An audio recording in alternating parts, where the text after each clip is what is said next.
কি সুন্দর রান্না, মাথায় নষ্ট। আমি নাজমুল, আমি এখন দেখাবো যে আমরা কি করে পিকনিক করছি। আমরা এসেছি যমুনা নদীর তীরে।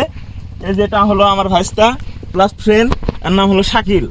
আমরা এসেছি এখানে যমুনা নদীর তীরে। আমাদের এখানে রান্নার সব কিছু দেখতে পাচ্ছেন আপনারা, সব কিছু আয়োজন করা হয়েছে সব যমুনা নদীর পানি দিয়ে।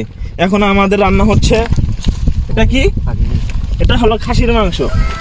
গরুর মাংস কই? গরুর মাংস। ওয়াও কি সুন্দর, ওয়াও কি সুন্দর রান্না, মাথায় নষ্ট। এরকম একটা পরিবেশে আমাদের বিনোদনের প্রয়োজন। ও এখানে তো আরো রয়েছে, এটা হলো মুরগি, খাসি না, এটা মুরগি, ওটা গরু, আর এটা হচ্ছে খাসি।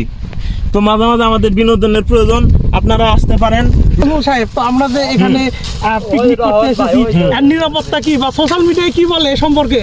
তো এটা হচ্ছে আসলে নিরাপত্তা বলতে কিছুই না, আমাদের নিজেদের এলাকাতে আমরা ঘুরতে এসেছি। কিন্তু এটা কি একটা বিনোদন, জাস্ট একটা বিনোদন। মানে এটা হলো আদিম মানুষের একটা পরিবেশ। দেখুন না, আমাদের কিন্তু প্রায় কিছুই নেই। আমরা এরকম একটা পরিবেশে আমরা একটা চুলা খনন করেছি, আমরা রান্না করেছি। পাশে দেখতে পাচ্ছেন নদীর পানি, এই নদীর পানিটা অনেক ঠান্ডা। আচ্ছা, আপনারা মানে বুঝাইতে চাইছেন যে এখানে মানে অতীতে আদিম মানুষ কি করে বাঁচতো, কিংবা কিভাবে আমরা এ থেকে একটা শিক্ষণীয় বিষয় অর্জন করতে পারি। যেমন আমাদের দেখেন কি সুন্দর, আর এটাই থেকে আসলে এত আমাদের এই যুগে, মানে আমাদের তো এখন মানে সোশ্যাল মিডিয়া এই সে দেখা গেছে যে এত উন্নত, এত ডিজিটাল একটা পরিবেশ, কিন্তু আমরা এই পরিবেশে আমরা আসলে আদিম মানুষের যে কি ফিল সেটা আমরা নিতে পারছি। এটা আমার অত্যন্ত খুবই ভালো লেগেছে নাজমুল সাহেব। কি আপনারা যে 90 দশকের যে একটা ঐতিহ্য ছিল, ওই ঐতিহ্যকে আপনারা তুলে ধরতে পেরেছেন। যেমন কি সুন্দর একটা ফ্লেভার।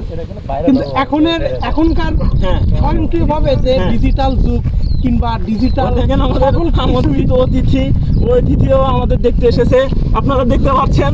ওদিকে আপনাদের ক্যামেরাটা লোকেট করেন।